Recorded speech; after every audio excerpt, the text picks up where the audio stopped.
SNA fans, this is Super Ninja Austin back here with another SNA podcast video. And yeah, man, is it just me or AEW just felt like if it just came on in an hour because everything just came on at a too much of an instant. Like, except for the main event match between Adam Copeland and Minoru Suzuki. I would say it was not like a main event match per se, but I would say it still was a pretty good match and it deserved the number one match of the night. But we're going to get to that in just a moment. We're going to talk about what exactly went down on the AEW Dynamite on January 24th, 2024, 01/24/24, of course. This is where Samoa Joe was out in the arena in the arena in Savannah, Georgia. This is where he said hello to everybody in Savannah that was in attendance. This is where fans are like, "Hello, Joe." And this is where he's like, "My name is Samoa Joe, and I stand here like for you as your new undisputed, undeniable AEW World Championship." And this is where fans are cheering like, "Yay!" Like, and then you deserve that too. Despite you're playing a heel role, like, but you're still a great wrestler when it comes to this industry. But anyways, this is where Samoa Joe's like, and I want to proudly introduce to you guys like the championship like contender, like. Who's pawn to care, and then no more opportunity like for included. Like on tonight's, like it must be earned. I'm not gonna give nobody any opportunity without them proving that they're championship material in the contender's position. And then this is where Samoa Joe also then continue saying, like, by whoever.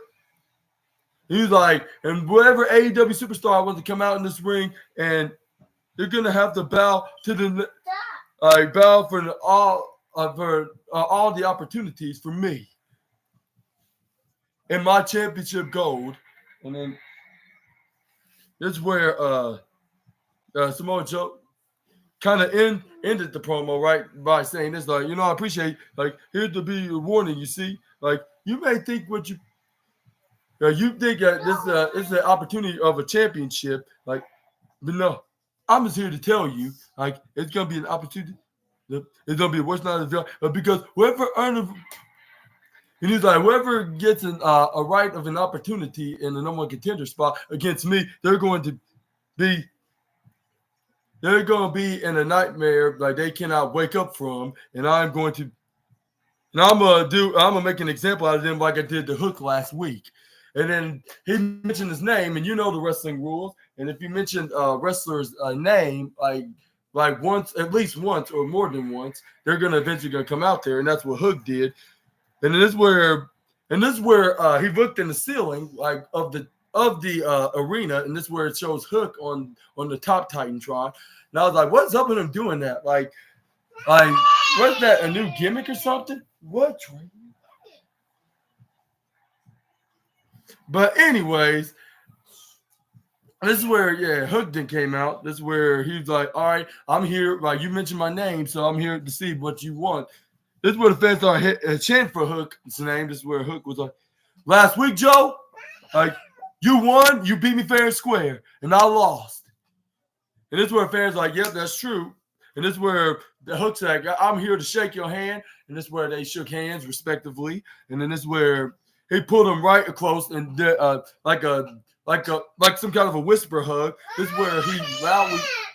What, Trey? Are you playing with your Spider-Man and Blippi? But anyway, this is where Spider-Man. I mean, that's Spider-Man. I did Spider-Man. This is where Hook was like, but Hook loudly whispered this, saying, he's like, you may have beaten me, but I will see you again. Like, if you're whispering out, like, it's not a good idea to loudly say it. And this is where Hook backed up. This is where Samoa Joe's like, and that you will see me again. And perhaps you may be no more contender again. But until then, if you excuse me, I'm here to serve, like you could just you could get back to the line in the title contender. So I'm gonna allow security here to escort you back to that line. So he's like, Like, so security, like, do your job and get the unworthy out of my ring right here, right now. Here's where security's like, now, we don't want to make this personal or too harsh. So if you just stand still, we could just get you out of here sooner rather than later. This is where Hook took offense to this and took this as a threat and started hitting arm drags right onto the referees and the belly super, or not belly, but exploder suplex. That's what it was, and this is where he put one of them into a red room after he did the exploder suplex. And this is where the security guard was tapping, but he put him to sleep. He didn't stop until he would sleep. This is where the big security men looking like policemen were like, yo, stop it, or we're going to have to detain you and take you to Tony Khan and see what punishment they have for you if you do not stop attacking the security guards. Like, they're just only doing their job because it's champion's orders. This is where Hook's like, I don't give a damn what the champion have ordered doing, but just to keep the peace, I'm just going to have to go out on my own terms. And this is where he walked out of there. And this is where Hook will step back and get ready to head back to his locker room. And what's your thoughts on Hook doing this? And what do you think about Hook continuing this feud between the Samoa Submission Machine and new AEW World Champion? Let me know in the comments down below what's your thoughts on this, which I believe Samoa Joe is right. He needs to get back in the line, but in a way that makes sense when it comes to the contenders' tensions.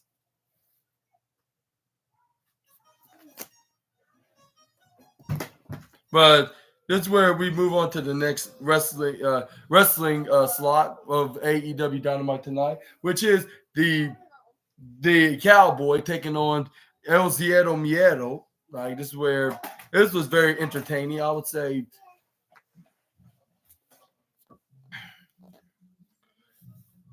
And I think the AEW and WWE's always keep trying to have me do first match of the night being in their main event card, and then their second match being the mid-card card, because this match was very entertaining. It's something that we rarely see. Yeah, he just ate it earlier.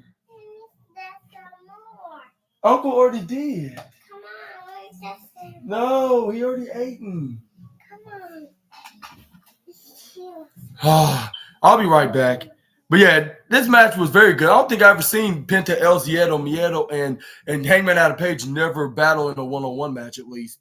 But yeah, this is the first time I've seen him. I'll say, you could say, in the IWC, this is like a complete AEW dream match. Okay, I'm coming. A dream match. So yeah, this is what happened, but I'm going to get to that point where I can come back. What's the matter with you, Trey? I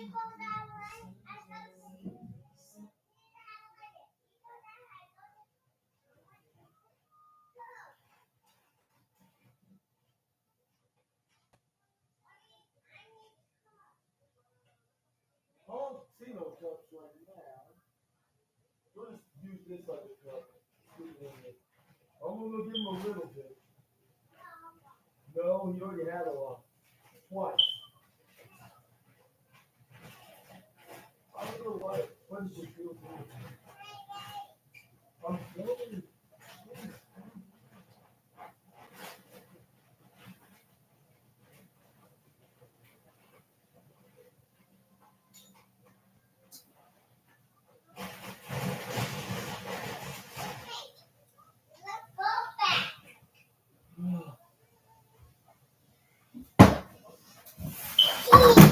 Thank you. And plus, I'm not sure if he wants to eat right now because for the fact he ate a couple of hours ago. Okay, you probably will eat it later on. Yes. I'm telling you, Trey, or Birdie, Mighty Birdie. But anyway, but I'll say I haven't seen such a match like Hangman versus Penta before. But yeah, they put on a massively impressive contest in tonight's match. This is where they even got a spot. They did a spot where Penta was like, El Ziedo Miedo, throw it right to his face. This is where then Hangman Adam Page did did a sign of his own saying Cowboy Sugar Honey Iced Tea. Even though he didn't say Sugar Honey Iced Tea, but he did do it right into his face. And he said the words that stand for for that term. But anyway, this is where they start grappling it out. This is where Penta put him right into the bottom left corner. This is where the referee's like, all right, 1, 2. And this is where he tried to go for it. This is where Penta would try to go for a chop, but the referee's like, I don't think that'll be a good idea. But I think he kind of just screwed him over in that spot. And this is where Hangman Adam Page shoved him right off of him when they were in the bottom right corner. This is where they start going head to head, like you want a piece of me? And then this is where Penta's like, no, but I think you don't want a piece of me. And this is where he started hitting chops. And this is where Hangman went for a chop right back. This is where Gunther was not being happy. He was like, what is wrong with these AEW guys? Like, I'm a demand Triple H to do a partnership with them in order to get my hands on these guys on this roster. And then this is where they start hitting slap chops right into each other's chest. And this is where Hangman Page was going beast mode, and he started hitting big right elbows right into the face of Penta. This is where he run right towards the left corner side ropes. This is where he gets caught with a super kick by Penta. This is where Penta grabs onto Hangman. This is where he did it like full properly. The El Ziedo Miedo threw in his face right into his side. This is where right to the side of his face. This is where he runs right towards the right corner side ropes. This is where he runs, but he gets hit with a big boot right into the face. This is where Hangman Adam Page run right through the left corner side ropes. This is where Penta run right with him. This is where Hangman Adam Page try to go for a clothesline, but Penta ducks out of the way and runs right to the the right corner side ropes. This is where he hits the sling blade right on the Page. This is where he hits the second sling blade. This is where Penta was like, yeah, man, I'm on the road. This is where he picks up Hangman Adam Page. This is where on his knees. This is where he did the El Ziedo Miedo against him out his face. This is where he tried to go for a springboard crossbody, which is the ultimate comeback move. But Hangman Adam Page caught him into a fallaway slam. This is where he stared directly right at Samoa Joe during that move and afterwards, while doing a shooting star press. But this is where he thought he got the pin, like he was Bianca Belair or Johnny TV. But Penta kicks out at 2.8. And then this is where Penta went right onto the lower left corner side. This is where Penta started hitting knife edge chops right onto the chest. Still not making Gunther a happy man. Like every time, like if he ever watches AEW, like on whether it's Wednesdays, Fridays, or Saturdays, this is where Hangman Adam Page starts stomping. I see him. Yeah, he's doing. Yeah. But anyway, this is where Hangman Adam Page was stomping on him right to the bottom right corner. It's like, take this, Penta, and this, and this, and this. And this is where he runs right towards the left corner side ropes. Hits a big boot right into the face. This is where Hangman was like, yeah, and this will be you when I get my shot at my AEW championship. Like a championship that I've never been in almost 2 years. And this is where Samoa Joe's like, yeah, keep on staring, Hangman. That's all you're good at. And he was like, Samoa Joe, this is where Hangman Adam Page was chewing his gum right in, like while he was staring at Samoa Joe. He was like that's all you're good for. Like that's all he's good to stare and stare at the championship from afar. Like that's all you're gonna be good. That's the only thing you're gonna be good at against me. And then this is where Hangman Adam Page hit a knife edge chop, continuing the fight at Penta. Right onto the bottom left corner. This is where he almost went to the bottom right, but this is where he tried to go for a clothesline, but he missed him by a second. This is where Penta then rolled right towards the bottom left corner. This is where he goes back, flips back, hits him with a flying head scissor to Hangman, then springboard right onto the bottom ropes in the top corner, hits a leg drop, tried to go for a pin, but got a 2.4. This is where Penta was like, oh man, even though it's not, that's not my signature move, so I'm not gonna complain too much on that. This is where then Penta put him right into the upper left corner, I believe. This is where he was like El Ziedo Miedo, and then this is where he slapped him right into the chest. This is where he's like, come on, like this is where he started tuning up. Looked like he was tuning up something like. Or even tuning up the camera, I should say, the film and roll like if it was the 1930s again. And this is where And then this is where Penta started trying to go for another move, but he couldn't think of doing. He couldn't make up his mind. There's so many options. But this is where, and then this is where Penta pulls him right from the middle, put him right into the upper left corner, start hitting chops. I was like, be careful, guys. Gunther might be only a few miles away, even though he's not in Savannah right now. But who knows where he could be right now? For the fact that Georgia's right next to Florida, and he's probably on his way there because on the go home edition of SmackDown, they're going to be there for the Royal Rumble the next day, in Tropicana Field. So I'll be careful doing it so much, or else he'll be making an unnecessary trip to Savannah, Georgia, which is probably like only a few hundred miles away from Tampa, Florida. But anyway, this is where Penta started hitting chops of his own, continuing the Gunther's envy against these guys, and then this is where they started chopping back and forth until Penta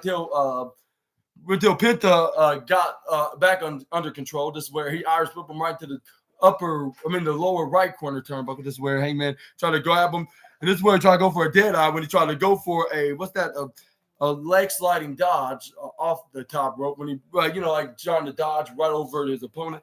But this is where Penta countered out of it, hit another chop, slap, which added by breaking the huge record of being on Gunther's envy list at 100,000, I believe. And this is where Penta didn't go for a clothesline, but Hangman Adam Page bounced right back in the rope, tried a clothesline of his own. Penta was still up. This is where he tried to go for a clothesline. Hangman tried to go, but they hit the double clothesline, but none of them phased off of it. This is where Hangman tried to go for a discus lariat, but he gets instantly super kicked right into the face of Penta. This is where Hangman Adam Page did a super kick of his own. This is where Hangman Adam Page tried to jump for a clothesline, Penta the same, and they finally both got each other down to the ground and hit each other with their respective clotheslines. And this is where even Samoa Joe was admitting that this is so good thus far. But he's like, I'm not sure if they can make it past Gunther though. Even though he didn't say that, but it's just my version. But at the same time, they can't even get past me. So how are they gonna get past Gunther? Well, he didn't really say none of that. He just said he got a very impressive thus far. But that doesn't he was like, that doesn't mean that Hangman's capable of beating me. But anyway, this is where they continued their fight. As soon as they got back up, took it to the ringside area into the bottom corner. This is where they got back in the ring. This is where Hangman Adam Page took control and to come back towards the end of the match. So I had nothing but clotheslines right onto Penta into the bottom right corner and big right hands about nearly a dozen times, where the fans started cheering along with him. This is where, and he also did a rare spot, which was biting the head of Penta. And this is where Penta's like, get the hell out of my head! Get your teeth out of my head! It's not normal. I'm surprised referees allowing you to do this. And I was like, yeah, the only time I seen him got extreme like this was against Swerve, but that's only from one occasional match. But anyway, this is where he tried to grab Penta, but he counters him into a spinning Death Valley Driver, which is my signature move, the most dominating move in all of sports entertainment. But I got sad because Hangman Adam Page kicks out at 2.9999999, double triple 0.1 away from being 3. And I was like, I'm very sad right now because that move is very underrated. And not because I hate Hangman Adam Page. I actually like the dude. He's one of my favorite guys the reason why I watch AEW. But this move shouldn't be so underrated to the point that it's going to be just a normal, typical move, if it's a suplex. But anyways, this is where Penta's like, no, I let Super Ninja Austin down. But anyway, he didn't say none of that. But he did no, how that did not work because I believe that's his super signature move as well. This is where he grabbed onto. But he called it a different kind of maneuver, of course. But this is where Penta then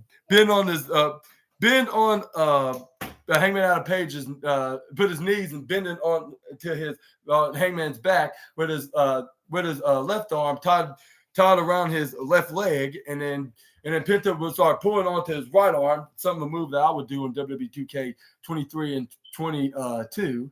But anyway, this is where This is where he tries to start bending it back, but this is where Hangman Adam Page like, oh no, you don't, and then swing him into arm drag, hits him with a pop-up powerbomb. Must have been watching Kevin Owens lately, but his version was a sit out, but Penta still kicked out at 2.7. This is where Hangman Adam Page then was thinking of something while rolling around in the ring. This is where then Hangman Adam Page was like, oh, I know what to do. This is where when he saw Penta went right onto the top corner apron. This is where he started hitting right hands. Penta answered back with a right hand of his own. Hangman Adam Page answered back.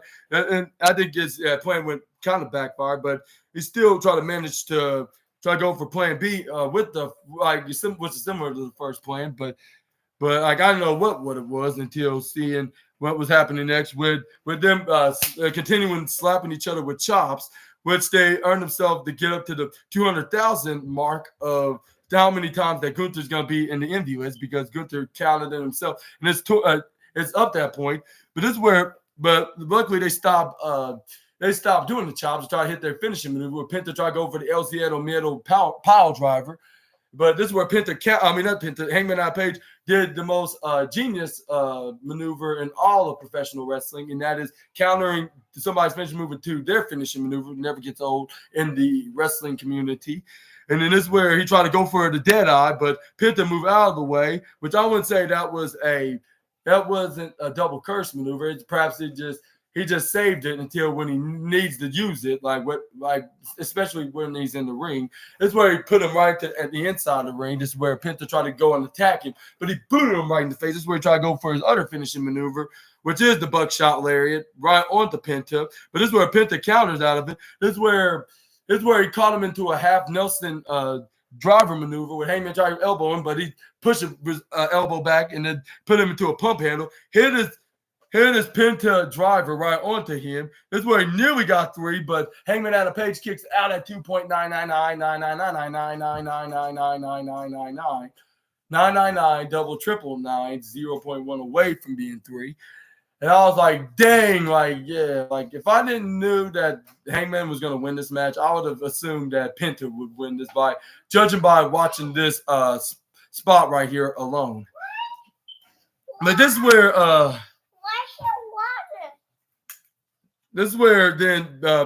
Samoa Joe was in shock. He was like, how the hell did he kick out of that maneuver?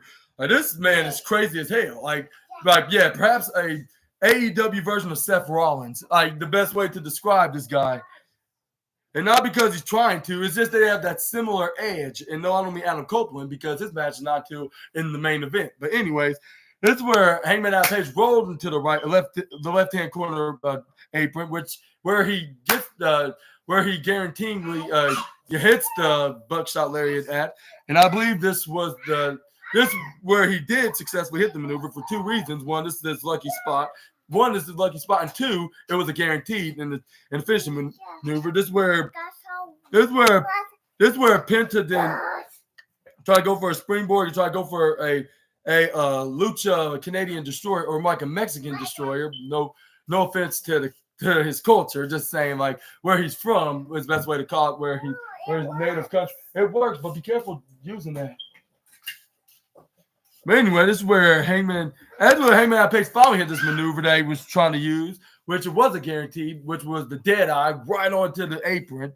And then this is where Hangman Adam Page then went right onto the lower left corner. This is where he hits a big moonsault, throws Penta back in the ring. This is where he hits his other finishing move, which was a guaranteed. Like I said, for 2 reasons. Buckshot lariat, but not exactly. He didn't got the guarantee, of course, because this is where Penta ducks out of the way, and I believe he was 1.5 curse, because it's not like he exactly countered out. I mean, not exactly intercepted. I mean, he countered out of it, but he didn't intercept it, more rather than not really being you know what I mean. It was not much of a reversal, but at the same time, not much. He successfully hit not really a successful maneuver. So I'll say he was cursed in a half, if that makes sense. But anyway, this is where Hangman Adam Page then, because this is where Hangman Adam Page misses that time. This is where Hangman Adam. No, stop. Birdies.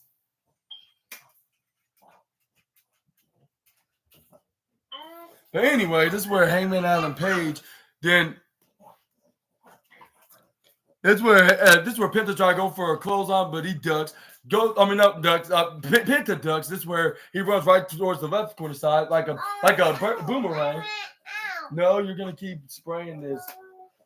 But anyway.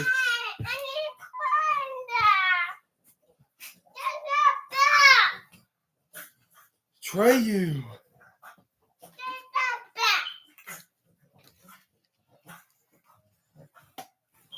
But anyway, this is where then Hangman Adam Page went right onto the went to the exact same row after hitting a huge clothesline from the right corner side. This is where he hits buckshot lariat, which he got a three-leaf clover of luck, which gives him the third time as a charm, or maybe no,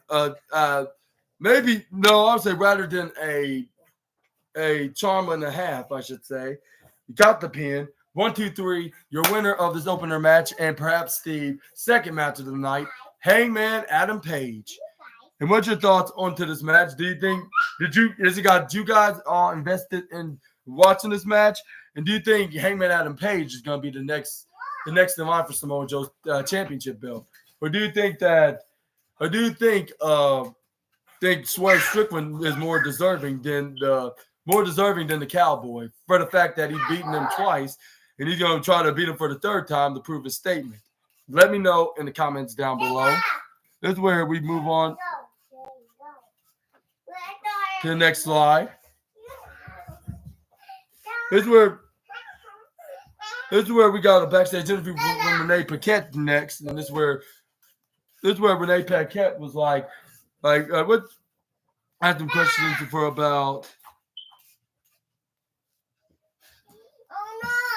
Roderick Strong defending about his match against Strong for the AEW International Championship. He was like I don't know how long you want to wait right now because we got 10 weeks from now. Like I believe not 10. I'll say no. Stop it.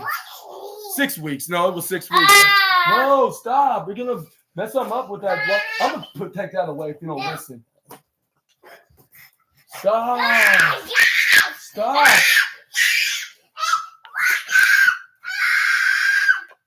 Stop. Stop. No spray.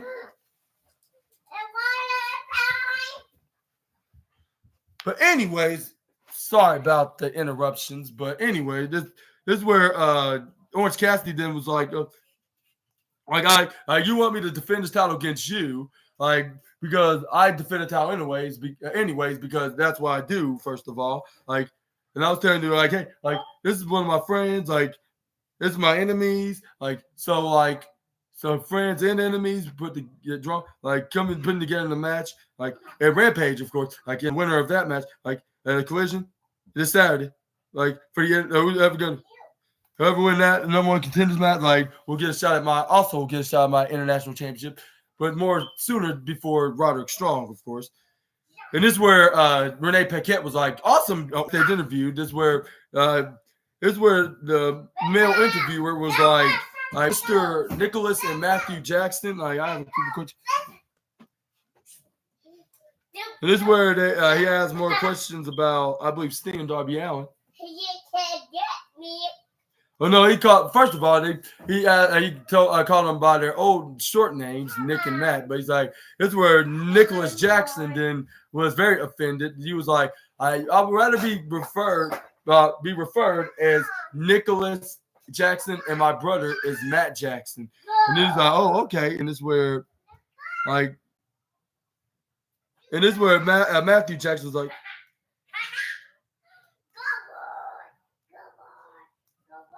and this is where Matt Jackson took a dig at the backstage brawl from Brawl Out. This is where he was like, this is where he said, he said, oh, you're talking about tag teams and Sting and Darby Allin. Yeah, there's backstage morale everywhere around this. It's through the freaking roof right now. And you're welcome, by the way. And also, this show's lunch smoothie. And this show's run smoothly, and we need to get back to work and get and continue business. This is where they were dismissed. This is where they try to walk past and continue that said business. This is where they went into top flight. And this is where Matthew Jackson was like, guess who showed up late tonight? And there was none other than Dante and Darius Martin of top flight. And I was like, wouldn't you ever care about someone showing up earlier or late before? Like, oh, that's right, because they want to be like actual proper businessmen. I was like, not even Tony Khan could be this professional. Heck, he can't even the only person that called him by his proper name, Anthony Khan, the only person in the AEW before that called him that name was none other than Timeless Tony Storm. Or should I say Timeless I don't know what short for Tony at the moment, but for women, I'll say. But anyway, this is where, and then this is where the Young Bucks asked Top Flight, "Hey, did you just get here?" This is where Darius Martin's like, "No, like we've been here since 1 p.m." And then this is where Matthew Jackson was like, "Where's your gear? Like, where's your credentials that like for your like come on, man." And then this is where Nicholas Jackson, my apology, was like, "Hey, that's gonna be a huge hefty fine right there. Like we love you guys. Like we don't want you to get in trouble. Like we're just gonna let you off the hook for now." And this was like, okay, whatever. That's where Dante J. Martin. And this is where the Jackson brothers were like, yes, like we're starting to make this. We're starting to take this more serious than we ever did before. But the first half of 2024. But this is where Wardlow hit a big right knuckle hand, like same difference, but I'll say a big right hand right into the face of Trent Beretta. This is where then Wardlow picks up Trent Beretta, driven him right to Barry's tombstone, right into the top corner. This is where Orange Cassidy did not like that. He's like, really? Like, did you really have to did you really have to humiliate my best friend right there? And then this is where Wardlow's like, I don't give a damn about you or your best friend. I just want to beat him to death. But anyway, this is where because my master Adam told me to. And this is where this is where Trent Beretta, that's where he brought him in the ring. This is where Trent Beretta tried to make a huge comeback. This is where he started hitting right hands, spinning right hands. And this is where he gets a big headbutt right on from the former TNT champion. This is where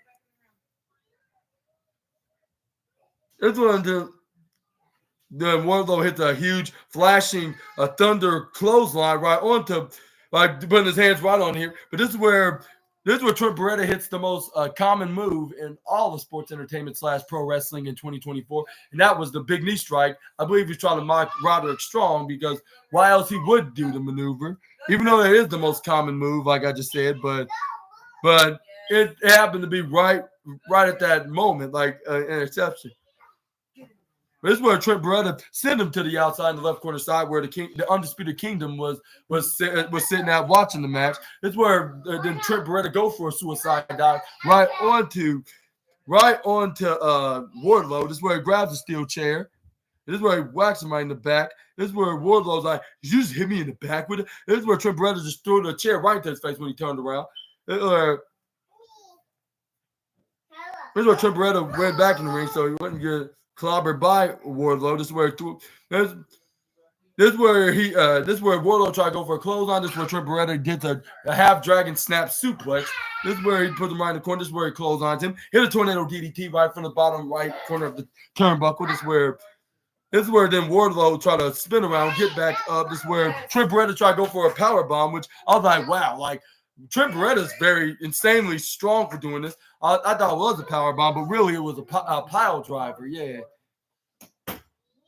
This is where Trent Beretta tried to go for a pin, but this is where Wardlow kicks out at 2.9999999, like double triple 9, 0, which was negative 0.1 away from being 3. And this is where,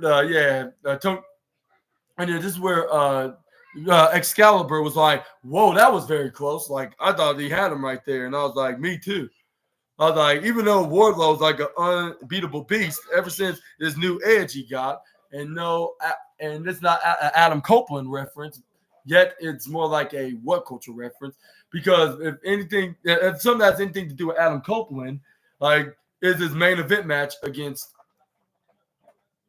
at his match against Minoru Suzuki in the AEW Dream match, like I said before. This is where Trent Beretta go for a crossbody onto Wardlow. This is where Wardlow caught him into a body slam. In a fallaway position, and did a spin back power slam right onto the former IWGP Junior Tag Team Championships. But anyway, this is where Tag Team Champion, not ships, but Junior Tag Team Champion. This is where he puts him right onto the upper right corner. This is where Wardlow, upper right corner's top ropes. This is where he tried to go for some kind of a draping maneuver, which he hit him with by grabbing like in the chokeslam position and knee struck him right in the head until soon after he hit the powerbomb of Symphony, which he was like, "This for you, Undisputed Bros," and this is where he lifts him up right in the air, like if he was hitting not power drive, the last ride. That's what it was. I was like, "What?" I thought it was supposed to be the next Batista, not the next Undertaker. Like the one that was supposed to be the next Undertaker sadly passed away, which I'm continuing to give condolences out for the families and friends that lost such a legendary performer in this industry, by the way. But anyway, this is where Wardlow goes for a pin. This is where he got the 1, 2, 3, and your winner of this second match in the first mid card, Wardlow. But let me know in the comments down below and what your thoughts about this match, which you guys have already guessed that Wardlow is going to win. This is where he tried to go for another powerbomb of Symphony. This is where Orange Cassidy came in along with Rocky Romero and Chuck Taylor.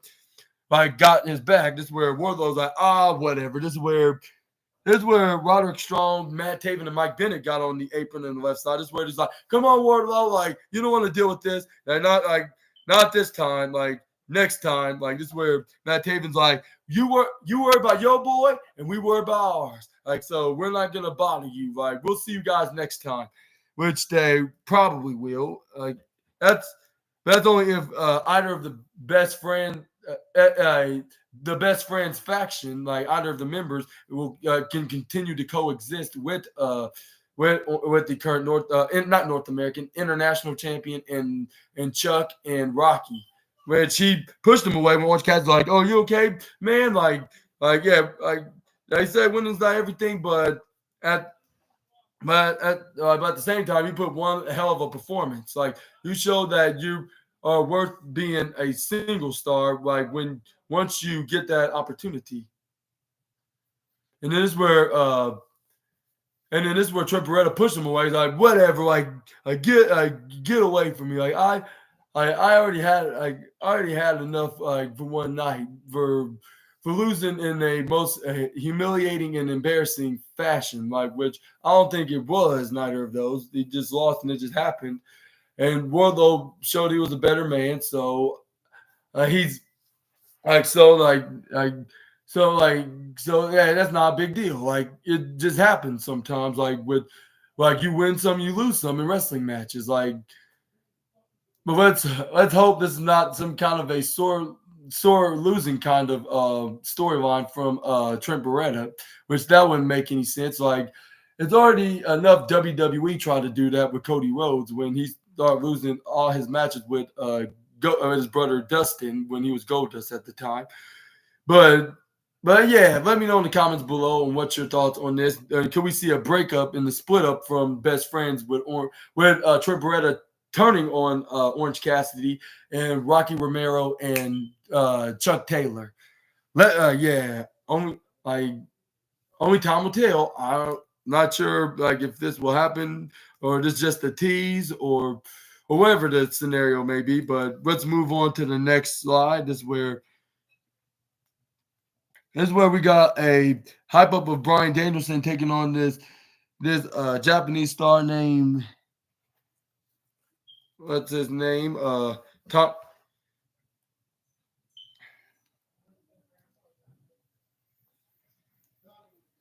Yuji Nagata, that's what his name is.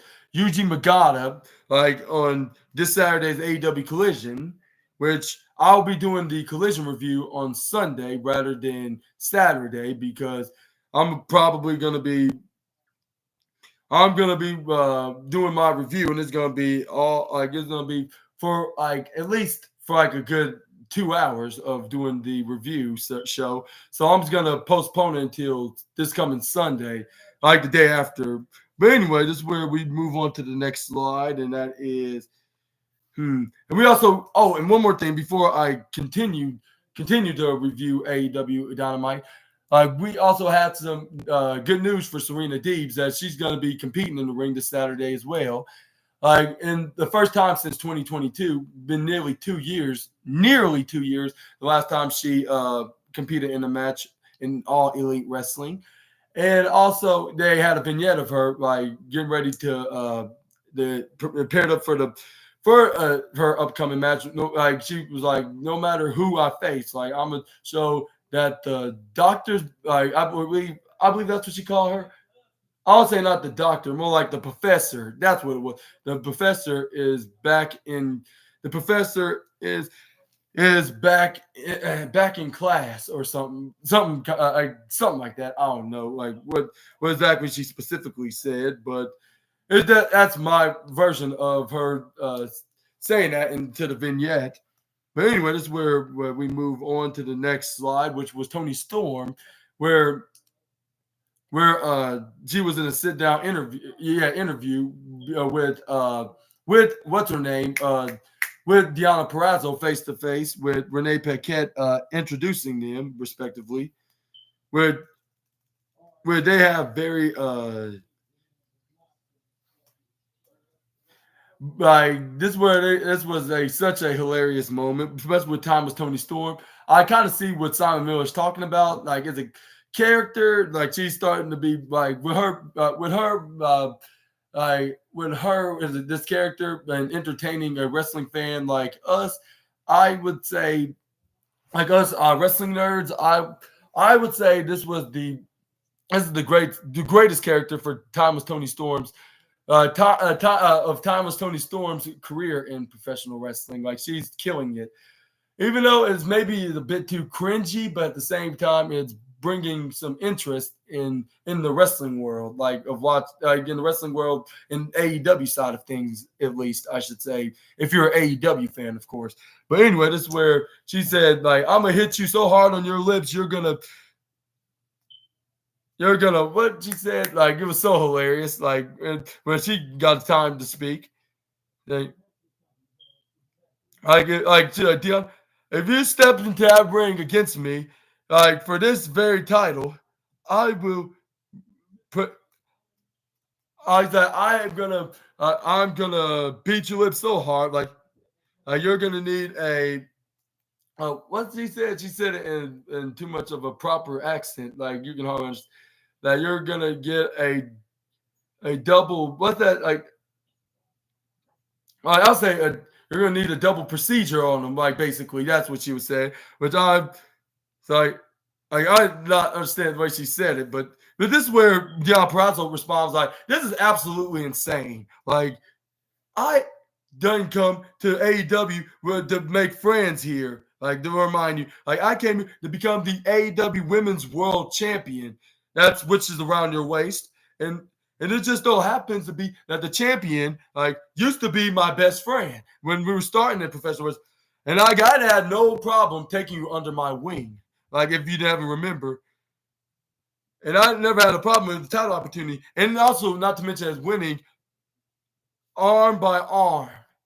Like you see, this isn't the Tony Storm that I knew, and then that I want to run along. I want to wrestle here. There's delusional sham that you call yourself right here as this timeless gimmick. Like I want to wrestle the Tony Storm like that lived in dojo floors with me. Like I want the same Tony Storm like that moved to America and lived in my house and became my roommate, basically. That kind of Tony Storm was arguably one of the best in the world at that time. And then that Tony Storm at that time is the one that I want to beat for the AEW Women's World Championship.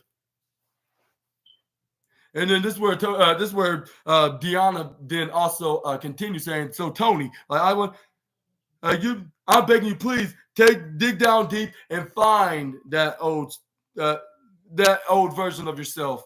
And if you need any further reminders, Tony, take a look at yourself at home because I'm sure it sure as hell looks exactly like mine." And this is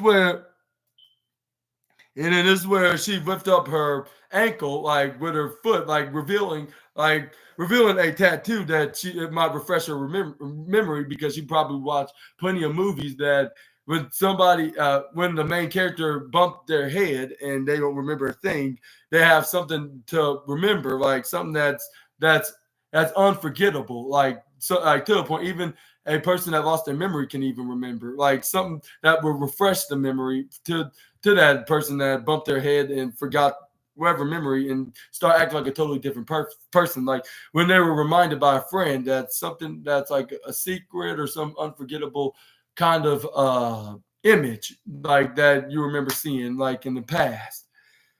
Which she gave a reminder to that. I believe this might have worked in a way because with Thomas Tony Storm was somewhat impressed because this is where Thomas Tony Storm looked at her leg, and this is where she had the exact same tattoo. And this is where Deanna Prazo that. Now I got you remembering. You may have gotten every single fan I fooled here, Tony, but not me. And this is where Thomas Tony Storm's like, you know what, Deanna? And this was like, you can take your little tattoo, and this was just and it's like, you can shove it up right in your glory hole.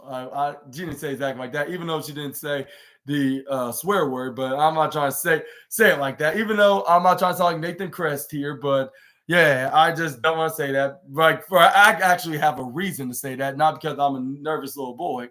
I'm just saying it because I just don't sound like a pervert. But she did say you can take that tattoo of yours and shove it right up where it don't shine, basically.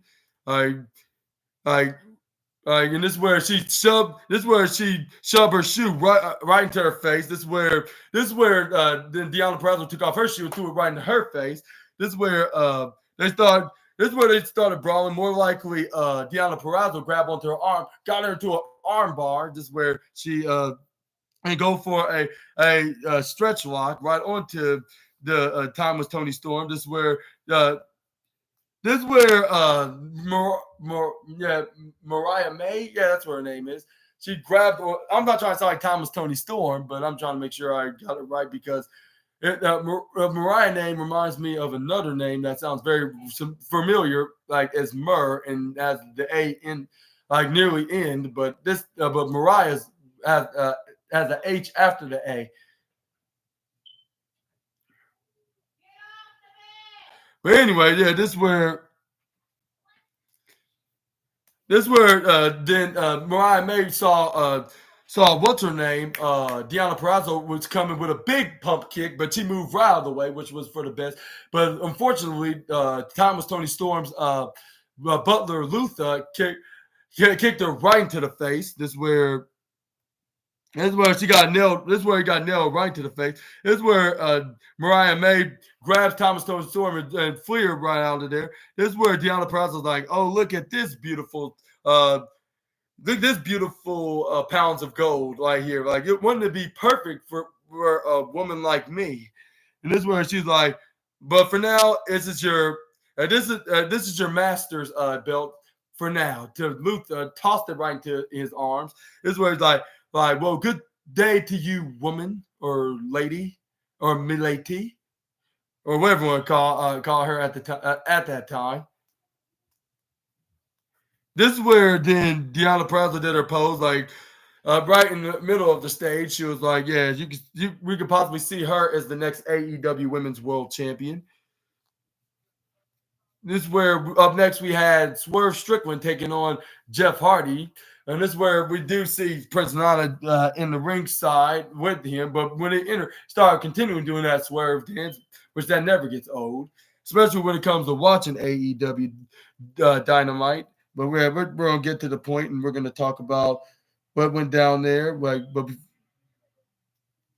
this is where John Moxley was in backstage and cutting his backstage promo, saying like, "This is the best show in the world right now." And this is where he then continued to like, I do this every single time, people. Like, and I don't know what that means. Like, but yeah, this is where he challenged.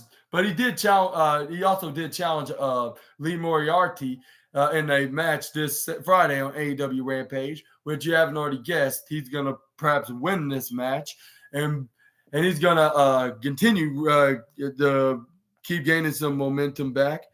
But this is where we finally see. This is where we finally see what Taya Valkyrie and Johnny TV finally started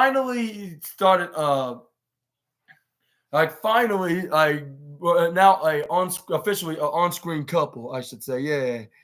Like with them saying like, "Oh, hey, ladies and gentlemen, I want to reintroduce me." Like the what's that the Valhalla or something like that of the women's division, and my man, like the what's that, the most unique and talented and extremely impressive performer in pro wrestling, Johnny TV. Which I was like, finally they're starting to be back in reality rather than fiction, like less than what WWE used to be. I was like, thank you God for that. But they're really married, and I'm not sure what I think about this though. But they have it honest. But the only reason why I would be entertained by either of these two, well, mostly John Morrison, is because of me watching him for a long time. Like he's a very interesting and a very talented dude when it comes to being a high flyer. Like even my mom and brother were a fan of John Morrison, like especially with that pose he do, like which my brother still do to this day. But anyways, this is where we do have Jeff Hardy taking on Swerve Strickland, which Swerve Strickland was keeping up with him like if he was Swerve's own age. This is where half the fans were chanting Hardy, Hardy, Hardy, because they must be 20-year die-harded Jeff Hardy fans, and along with his brother Matt Hardy, of course.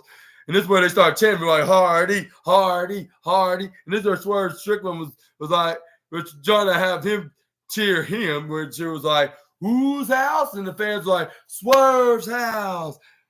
And then this is where they crappled it out. This is where Swerve Strickland did go for like a wrist lock, try to go for an arm bar, but this is where then Jeff Hardy flips out of it, try to go for a pin right on the Swerve, but Swerve countered out of it. This is where he grabbed Jeff Hardy, put him right between his legs, try to go for an elbow strike right into the head of the charismatic Enigma. And then this is where fans were continuously saying whose house, Swerve's house chants. After they start chanting for Hardy, this is where then he tried to go for a pin to Jeff Hardy, but it got a 2 even count. This is where Jeff Hardy's like, don't underestimate me. Like I might be getting older and over by the days, and I'm nearly 47, but I still have enough left in the tank. This is where Jeff Hardy's like, you